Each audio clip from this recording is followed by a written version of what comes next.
Hi, my faithful followers. Welcome back to our lakefront dreamland in the wilderness.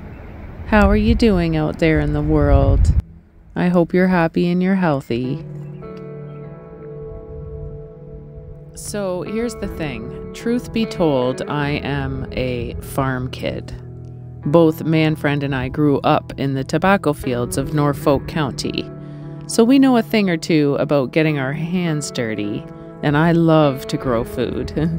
I'm not a good gardener, but I'm an avid one. Back in Ontario, I had two 50 by 70 garden plots that I started from scratch and built up over 15 years. It was truly hard to walk away from all that work. But our oldest daughter, who lives and thrives in our home in Ontario, was on the phone with us the other day, and she took me on a little property tour. It was so nice, and she's doing such a great job of taking care of the space. She really enjoys growing her own food, as it turns out, and takes real good care of my chickens that are now her chickens. Speaking of chickens, do not fret. I can say with 100% certainty that they are in our near future. And I cannot wait for chicken coop build time. And my dear, dear friend in Ontario who raises chickens, and might I say he's a downright sweet person with a beautiful heart, has graciously offered to send me eggs to hatch out the minute I'm ready for them. I don't want to say his name for privacy's sake, but if you're watching, thank you so, so much, buddy. Can't wait for your chickens to be scratching in my yard and their fresh eggs frying in my pan. Okay, but before chickens, we have other builds going on, and this next one comes in the form of our first Bunkie build. Manfred has finished running the wires for the electrical and installed a panel, just getting things ready to insulate and close it in. For some reason, this little build seems like just a fun little project, you know? There's no stress with it, except maybe the cost of materials. My goodness, what's happening in the world? And we do have a deadline for completion, which is around the 1st of July. And that gives us about 6 weeks to finish it. Seems reasonable, no?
Manfred and I work really well together when I'm given a specific job to do and know exactly what I'm doing.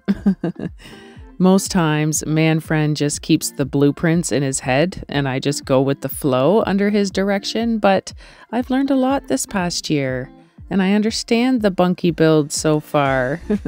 So long as he doesn't change the plan privately in his head, which he probably will, then I think I'm following along nicely. No matter what, I love building things with him, even when he's bossy. We're on a journey, looking back on the things that we've taken for granted, but feels like we're learning to be better without what's been holding us back now. Let's move closer to a new history, find out what we can be together. Take my hand and we will conquer the world. This is our final chance.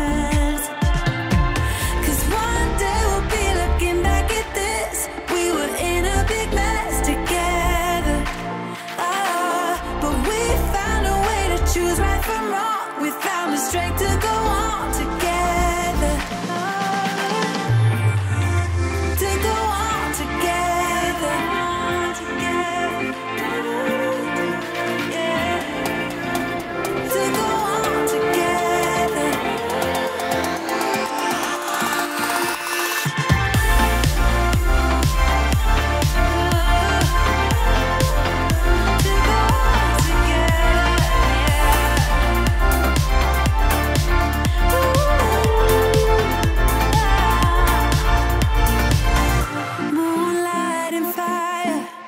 Dancing closely together and staying forever young. What about you and I then? Can we two find a way to align with each other? Let's move closer to a new history. Find out what we can be together.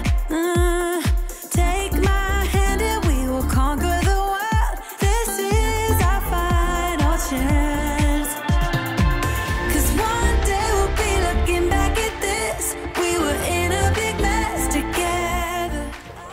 Oh, there's more there. I got the knife. You got the knife. You can stuff all these while you're up there. So just lay one down. Yeah, and then, yeah. You got the knife up there. Might as well use the pieces. Gold. You gotta cut the angle of the wood too. Yep. Little wee pieces too in this corner.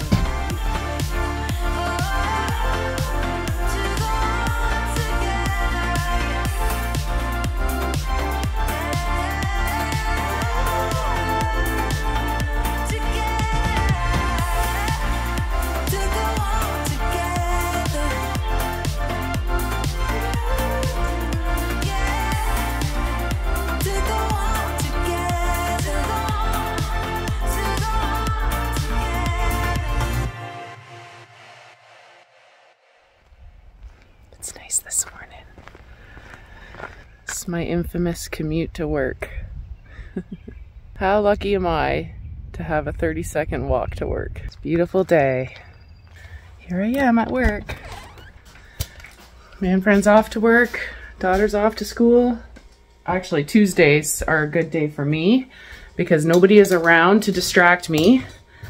It's actually kind of nice to be like the only one out here in the woods, in the wilderness, for the majority of the day. But I do have a lot to do today. I've got to groom this morning. I've got to collect the garbage. Tuesdays are collect garbage day because Wednesdays are actual garbage day. And it's actually, they call it like household large item pickup and week. I think it's this week because I've noticed a lot of people have been putting like large pieces of garbage out by their boxes. So we went around and gathered up all that junk we've been finding in our woods. You know, when I'm on my trails and I find garbage, I just throw it in this box. And so we grabbed that box. It has like a bunch of really old appliances that are all broken up and half grown into the earth. So we gathered all that up, put that out by the box, but I have to clean the outhouse. It's clean the poop bucket day. Daughter told me this morning she wants her jeans washed, so I'm gonna go and do some laundry. It's beautiful this week. It's gonna be like up into the 20s this week. Full sun, dry, no winds. Oh my goodness. I'm a little bit of a mess, but oh well.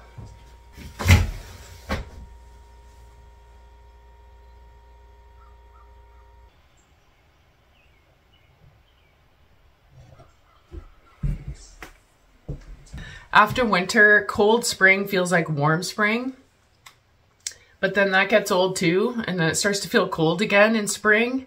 And we've had a very damp, cold, gray, cloudy spring so far.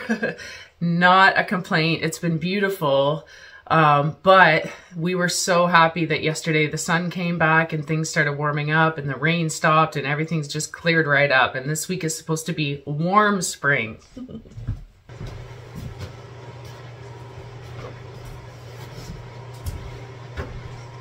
So I think now that our water situation is really under control, it will be safe to get a washer and dryer. We're gonna get them to put down here in the dog shop. Washer is on my priority. I'm the kind of person that every morning you wake up, do a load of laundry, put it on the line. Like, I love that. I love to be able to keep up with laundry. I love doing laundry. I'm such a laundry geek. Tell you what I love when I'm grooming is listening to a podcast. It's really relaxing down here, and if I was a dog, I would love to be groomed in here. Still lots of work to do in this shop. I still want to paint the walls, and there's just always, at this point, so much we could do all the time.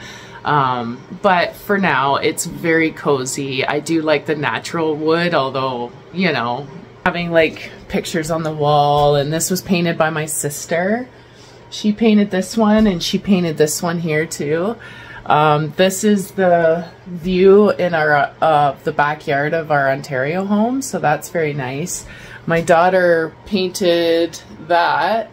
It's a picture of Tia when she was a puppy. This was gifted by a customer. This was gifted by a customer.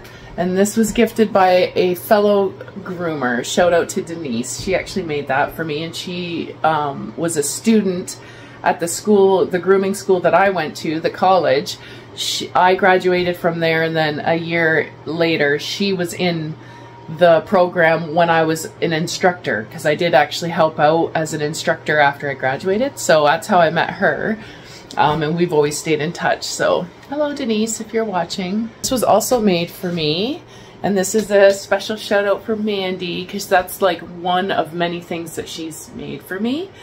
And this was gifted to me. Of course, I'm talking to my dog. Who else can I trust? True story.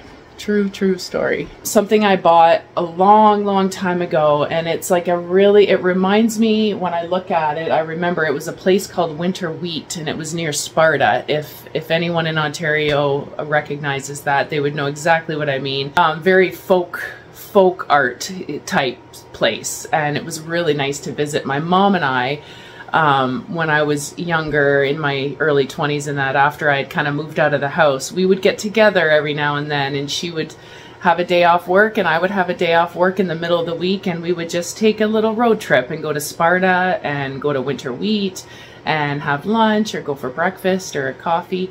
But I bought this at Winter Wheat a long time ago, and I loved it because it had a cat in it. There's like a cat hidden in there. But in Ontario, we used it as a key rack. So here I use it in my grooming shop, and it works out well to hang my scissors and stuff.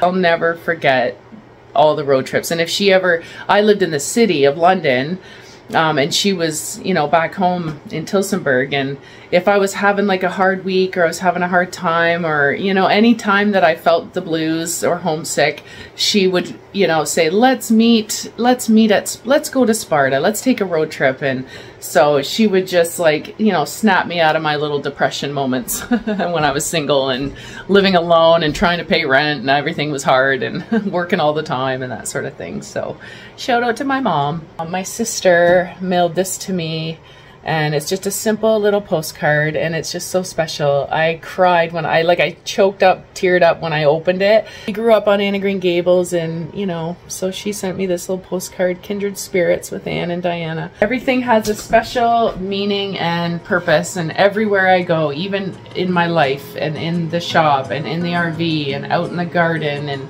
on my trails and at the sanctuary and here in my dog shop, like everything I touch, everything we own, was either gifted or has a special, very deep and special meaning behind having it, because we brought only the bare essentials and our absolute most favorite items to the island. The rest of our stuff, everything was just stuff, and I know it was just stuff because I don't even remember what we had. We got rid of it all, either gave it away, we had a yard sale, we donated a lot, like it just was gone, and once it was gone, never thought of it again. All right, anyway, I gotta shut up and get working. Friends will come, friends will go. They all seem to change while I'm still the same. 'Cause I just can't let go. And there's no one to blame. It's just the way it is. Like stone, emotionless in this world of stories, oh, like stone, I'll be here forever, waiting for your call.